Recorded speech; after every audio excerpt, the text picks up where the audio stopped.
berlanjut ya, karena direncanakan pada tanggal 19 dan 20 Februari itu malah akan dilakukan demonstrasi besar-besaran ya, karena ini dilakukan secara nasional.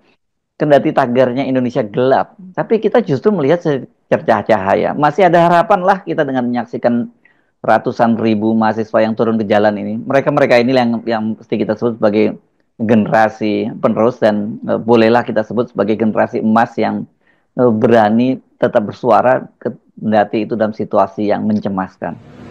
Ya, ekspresi para mahasiswa sudah diucapkan dalam bentuk demonstrasi dan terlihat bahwa teman-teman mahasiswa itu mengucapkan sesuatu yang berasal dari dasar hati mereka itu. Mereka datang dengan kemarahan tentu saja, karena demonstrasi itu mestinya kemarahan, bukan puja-puji.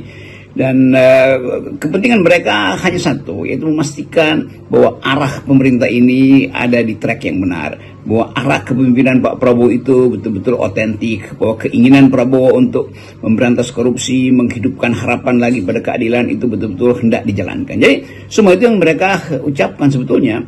Jadi mereka hanya menagih kampanye dari Pak Prabowo yang terus-menerus, bahkan janji kampanye beliau itu soal makan siang gratis oke, soal pendidikan gratis oke, soal macam-macam itu, pemberantasan korupsi terutama. Jadi bagi mahasiswa ini, bagi mahasiswa menagih janji itu memang harus secepat-cepatnya.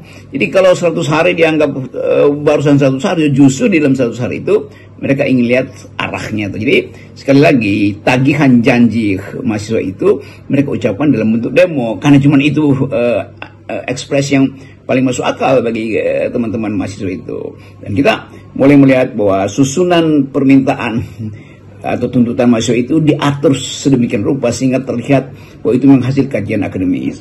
Soal kajian undang-undang Omnibus Law, kajian tentang undang-undang pemilu, kajian tentang kedudukan polisi dan militer, kajian soal IKN, macam-macam. Jadi tuntutan itu adalah tuntutan yang dihasilkan oleh kajian, bukan oleh keirian atau semacam dendam, tidak. Jadi itu bedanya gerakan mahasiswa datang dari kajian, dan setiap BEM sekarang itu hebat betul, ada departemen atau biro kajian strategis tuh.